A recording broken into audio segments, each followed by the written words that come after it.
नमस्कार, आप सभी का स्वागत है।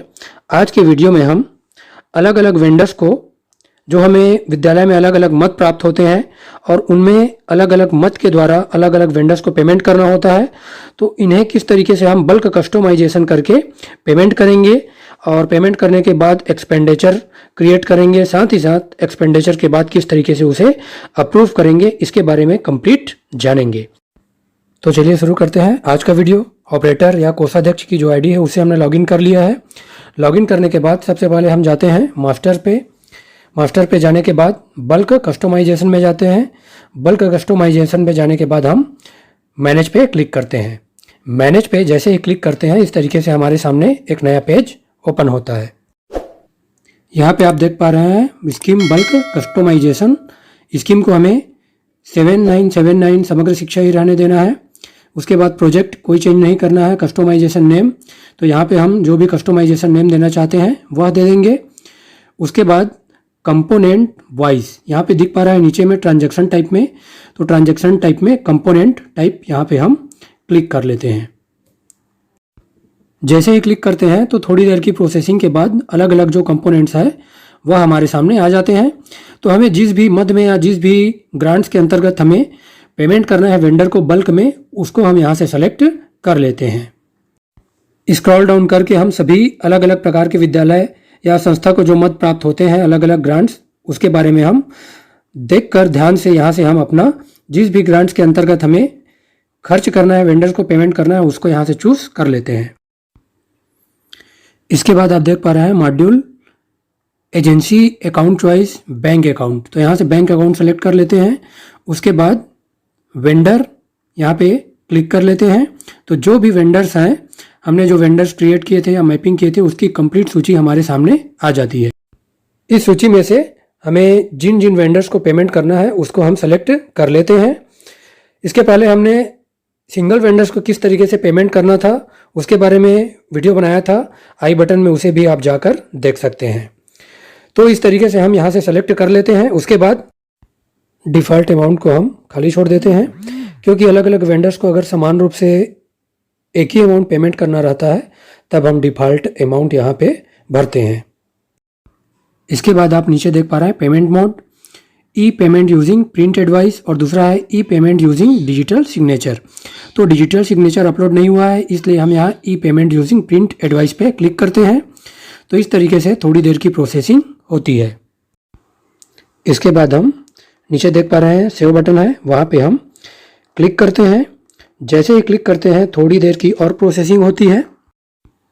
इसके बाद आप देख पा रहे हैं मैनेज स्कीम बल्क कस्टमाइजेशन, इसकी कंप्लीट जानकारी है। इसके साथ ही साथ लेफ्ट साइड में आप हाइपरलिंक देख पा रहे हैं जो हमने कस्टमाइजेशन नेम दिया था। यहाँ पर क्लिक करके हमने जो भी जानकारी अभी वेंडर्स और कंपोनेंट्स के अंतर्गत भरा था उस जानकारी को अगर कोई त्रुटि है या कहीं पे हम सुधार करना चाहते हैं तो यहाँ पे क्लिक करके हम अपडेट कर सकते हैं। और अपडेट करने के बाद दोबारा वही प्रक्रिया पूरी करनी है और सेव करना है। सेव करने के बाद आगे की प्रक्रिया को जानते हैं। इसके बाद हम एक्सपेंडिचर पे जाते हैं। एक्सपेंडिचर पे जाने के बाद ऐड न्यू पे क्लिक करते हैं। तो ऐड न्यू पे जैसे ही क्लिक करते हैं तो इस तरीके से राइट साइड में आप देख पा रहे हैं कस्टमाइजेशन नेम रेड कलर में शो हो रहा है। कस्टमाइजेशन नेम ये हाइपरलिंक है, तो यहाँ पे हम क्लिक करते हैं। जैसे ही हाइपरलिंक पर हम क्लिक करते हैं तो इस तरीके से हमारे सामने एक नया पेज ओपन होता है। इस पेज पे आप देख पा रहे हैं जो जानकारी है हाइड है उसे हमें छोड़ देना है। उसके बाद आप देख पा रहे हैं लेटर ऑफिस ऑर्डर नंबर, तो जो भी हमने बैठक के बाद एसएमसी की बैठक के बाद नोट शीट तैयार किया है उसमें लेटर ऑफिस ऑर्डर नंबर है, उसे हम यहाँ पे फिलअप कर देते हैं। उसके बाद है ऑफिस ऑर्डर लेटर अटैचमेंट, अगर आप अटैच करना चाहें तो यहाँ से चूज फाइल करके अपलोड कर सकते हैं, वैसे मैंडेटरी अनिवार्य नहीं है। उसके बाद है लेटर ऑफिस ऑर्डर डेट, जिस डेट में आपने बैठक किया नोट शीट तैयार किया उसका डेट डाल लीजिए। उसके बाद है एक्चुअल ट्रांजैक्शन डेट, जिस डेट में आप ट्रांजैक्शन करना चाहते हैं उस डेट को यहाँ डाल लेंगे। उसके बाद है एक्सपेंडिचर अमाउंट, तो जितना भी हमें एक्सपेंडिचर या पेमेंट करना है अलग अलग वेंडर्स को कुल अमाउंट यहाँ हम डाल लेते हैं।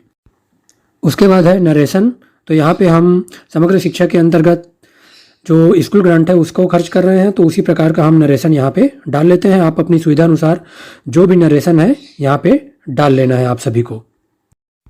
उसके बाद है वाउचर नंबर व हाइड है, उसे हम छोड़ देते हैं। उसके बाद दिख रहा है सेट डिफ़ॉल्ट अमाउंट, यहाँ पे हमने जो कंपोनेंट सेलेक्ट किया था वह दिख रहा है हमें, तो यहाँ से हम उसे टिक कर लेते हैं। उसके बाद नीचे आप देख पा रहे हैं सेट एक्सपेंस टाइप, यहाँ पे 2 टाइप है, रिवेन्यू और कैपिटल। तो हम सभी ने बताया था इसके पहले की वीडियो में भी, छोटे खर्चों के लिए हम रिवेन्यू सेलेक्ट करते हैं। उसके बाद नीचे आते हैं, तो नीचे आप देख पा रहे हैं वेंडर नेम, कंपोनेंट डिटेल और टोटल अमाउंट, इस तरीके से जानकारी दिख रही है। तो यहाँ से हमें जिस जिस वेंडर्स को जितना भी अमाउंट पेमेंट करना है यहाँ से हम उसे फिलअप कर लेते हैं। जिन भी वेंडर्स को जितना अमाउंट पेमेंट करना है उसे हम सेलेक्ट करते जाते हैं, और सेलेक्ट करने के बाद वेंडर्स को जो अमाउंट पेमेंट करना है वह हम यहाँ पे भरते जाते हैं। जिस कंपोनेंट के अंतर्गत अलग अलग वेंडरों को हमें पेमेंट करना है उसे हम यहाँ से ध्यान से भर लेते हैं, जितना अमाउंट जिस वेंडर को पेमेंट करना है। उसके बाद आप नीचे देख पा रहे हैं, नीचे जाने पर हमें एक सबमिट बटन दिखता है, वहाँ पे हम क्लिक करते हैं।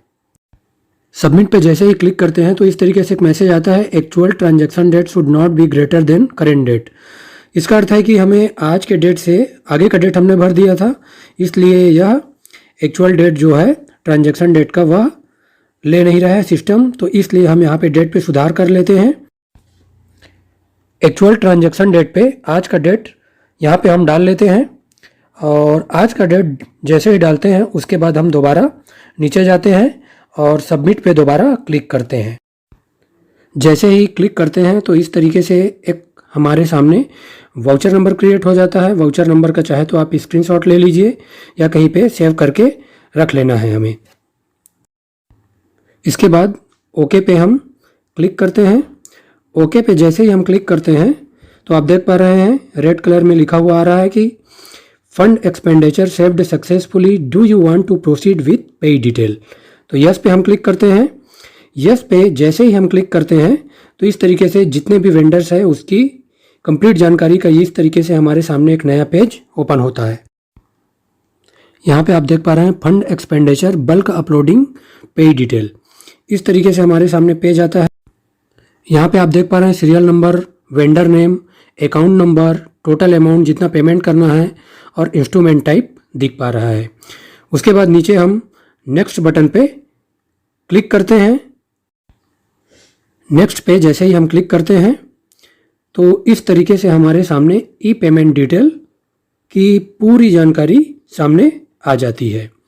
यहाँ पे vendor name, party account number, party name, IFSC code, amount, date, narration for passbook, Aadhaar number, status, payment mode, इस तरीके से डिडक्शन डिटेल कंप्लीट जानकारी है।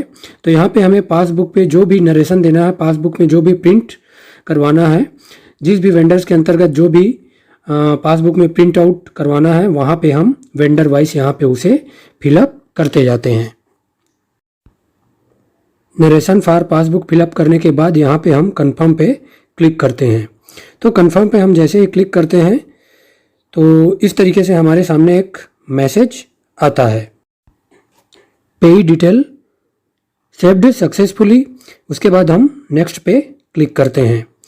नेक्स्ट पे जैसे ही क्लिक करते हैं उसके पश्चात देख पा रहे हैं fund expenditure bulk uploading detail, इस तरीके से आ जाता है हमारे सामने नया पेज।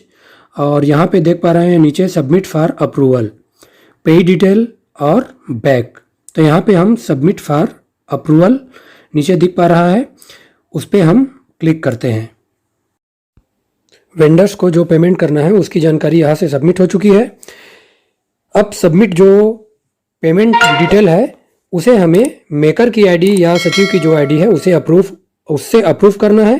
तो उसके लिए हम यहाँ पे मेकर की आईडी से लॉगिन हो चुके हैं। लॉगिन करने के बाद एक्सपेंडिचर, फिर मैनेज बल्क कस्टमाइजेशन में जाते हैं। मैनेज बल्क कस्टमाइजेशन पे जैसे ही क्लिक करते हैं तो इस तरीके से हमारे सामने एक नया पेज ओपन होता है। यहाँ पे आप देख पा रहे हैं नीचे में लेटर, ऑफिस, ऑर्डर नंबर यहाँ पे रेड कलर में शो हो रहा है, यह हाइपर लिंक है। तो यहाँ पे हम क्लिक करते हैं। जैसे ही हम क्लिक करते हैं तो थोड़ी देर की प्रोसेसिंग के बाद इस तरीके से हमारे सामने 3 ऑप्शन आते हैं, अप्रूव, रिजेक्ट और बैक। चाहे तो यहाँ से जो अप्रूवर है या मेकर है या सचिव है वह अप्रूव कर सकता है या रिजेक्ट कर सकता है। यहाँ पे हम अप्रूव पे क्लिक कर लेते हैं। तो अप्रूव पे जैसे ही क्लिक करते हैं तो यहाँ पे रिमार्क्स पूछा जा रहा है, चाहे तो आप रिमार्क्स दे सकते हैं। उसके बाद हम कंफर्म पे क्लिक कर देते हैं। तो हमारे सामने पीपीए एक्सपायरी डेट दिख रहा है, साथ ही साथ यहाँ पे प्रिंट पेमेंट एडवाइस। तो प्रिंट पेमेंट एडवाइस पे यहाँ पे हम क्लिक करते हैं। तो प्रिंट पेमेंट एडवाइस पे जैसे ही क्लिक करते हैं इस तरीके से हमारे सामने मैसेज आता है, PPA is valid up to 10 days from date of approval. उसके बाद हम ओके पे क्लिक करते हैं। तो ओके पे जैसे ही क्लिक करते हैं इस तरीके से पॉपअप विंडो आता है। यहाँ पे हम जो पीपीए जनरेट हुआ है उसे हम यहाँ पे डाउनलोड कर लेते हैं। पीपीए को बैंक में जमा करना है, इसलिए हम यहाँ से इस पीपीए को यहाँ से सेव कर लेते हैं और पीपीए को अपनी सुविधा अनुसार जिस फोल्डर में सेव करना है वहाँ पे सेव कर लेते हैं और यहाँ से उसको नाम देने के बाद यहाँ पे सेव पे क्लिक कर लेते हैं। जिस भी फोल्डर में हमने पीपीए को सेव किया है, डाउनलोड किया है, वहाँ से हम ओपन कर लेते हैं।